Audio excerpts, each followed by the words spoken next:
Copy, moving. Go.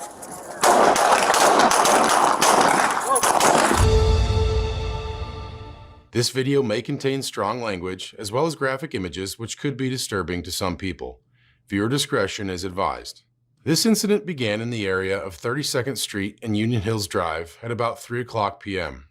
A patrol sergeant was in the area when he was flagged down by a community member who provided information about an adult male suspect who he observed attempting to steal a vehicle. The sergeant spotted and followed the suspect, who ran away from the area. Body-worn cameras are used by all officers assigned to patrol and several specialty units. Per policy, they are worn at mid-torso level and capture the view of the line of sight from that perspective. It's important to note that the camera lens is fixed and does not capture everything seen or experienced by the officer. When activated, both audio and video turn on. The body-worn camera has a buffer of video without audio for the 30 seconds prior to activation. This feature is designed to capture incidents that happen suddenly or an officer doesn't immediately activate the camera. The Phoenix Police Department does not currently use in-car camera systems. As the patrol sergeant began following the suspect, a 911 call came in from another community member who reported the suspect attempted to rob them of their vehicle while they were sitting in it. Here is the audio from that 911 call. Phoenix 911, what's the address of your emergency? Hi, I'm at on 32nd Street on Union Hills. I was at the and I was sitting in the truck with my AC on, and some guy tried to jump in and take off with it. And he was threatening me, and I don't know what he took from my truck. I don't know if he took my phone or what, but... How long ago? Just like 5 minutes ago. Did he have any weapons? He says he does, but I don't think he does. Here's a portion of the body-worn camera video from the sergeant, who was the first on scene. The suspect ran from the sergeant and jumped over a fence in a residential neighborhood. The sergeant called for additional resources, and a perimeter was established.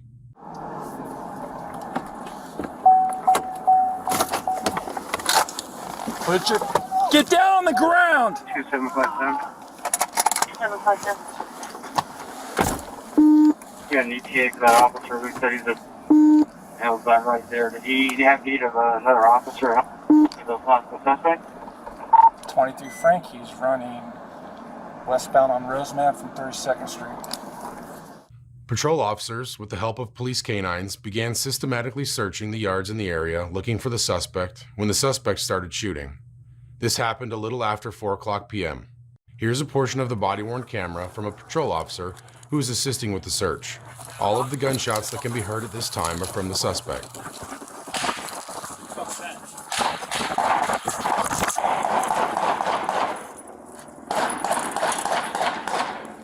No officers discharged their weapons until later in the incident. On the left side, that's where they were. That's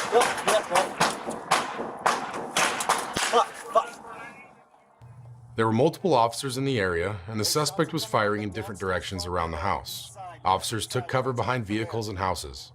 Officers would later learn the suspect had broken into a home where the residents were away. The suspect shot and hit several vehicles that officers were taking cover behind. At about 4:08 p.m., an officer with a rifle returned fire at the suspect, but did not strike him.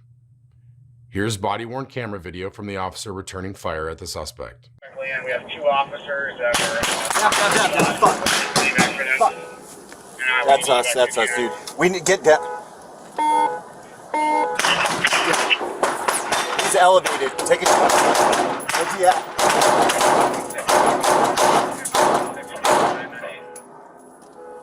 Where's he shooting from? Where's he shooting from? front window, middle window panel. This officer and two nearby sergeants then utilized cover fire to help two of them move further away from the suspect and to a safer location.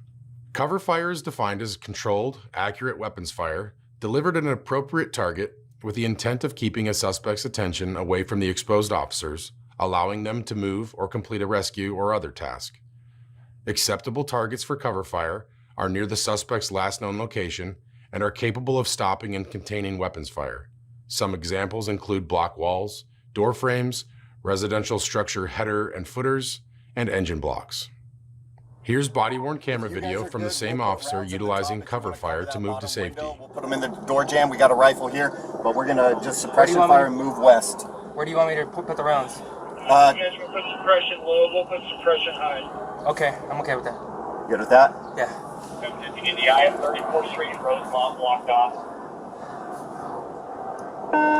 7512 in the area. Just shoot and move, dude. Put them in that door Jack's jam. on you. Ready. Which Ready? door?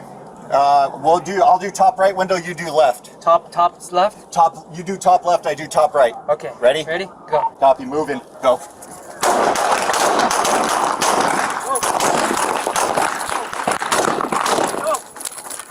Right here. All right, move back, come on, pull.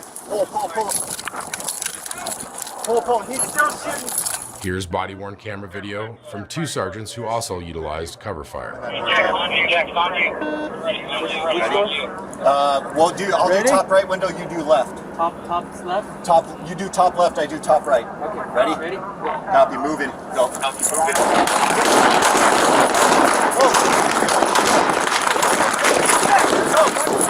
Right here. All right, move back, come on, pull. He's still shooting. Patrol officers work to cordon off the area and evacuate nearby residents or have them shelter in place.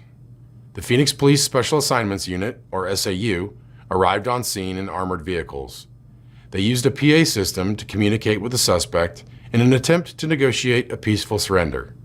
They also utilized less lethal tactics, including tear gas, to avoid an armed confrontation with the suspect and encourage him to come outside.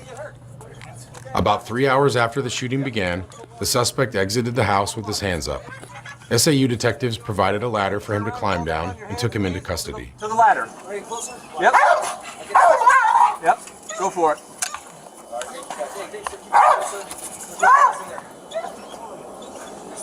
Yep. Push the left of that hand. I'm not gonna throw you off, man. I'm gonna slow you, flex my hands. All right.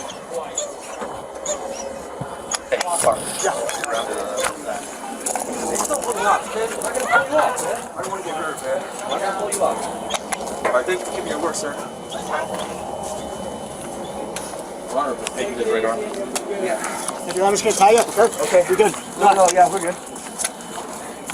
The water though, right? In a minute. We're gonna get your water. We're gonna walk you over here. Get some water. Put the cuffs on right here. Okay. I just put him out for you. I just put him out for you guys. No, I'm not. I submit it. The other hand. I submit it. I know. Got you, dude. You're good. You're good. In custody. On the other side. The suspect was transported to the hospital for minor injuries sustained during the incident. He was released and booked into jail on multiple charges, including 17 counts of aggravated assault against police and residential burglary. Detectives recovered the weapons used by the suspect inside the home. The officer involved in this shooting has been with the department for 4 years and is assigned to the Maryvale Estrella Mountain Precinct. 2 sergeants utilized cover fire during the incident. One has been with the department for 32 years and the other for 13 years. Both are assigned to the Black Mountain Precinct. This incident is the subject of both an internal and a criminal investigation, which will be reviewed by the Maricopa County Attorney's Office. Conclusions about whether the actions of the officers are consistent with department policy and the law will not be made until all the facts are known and the investigation is complete. This video was intended to inform and educate the public about a critical incident in our community. You can learn about the Phoenix Police Department's transparency policy on our website.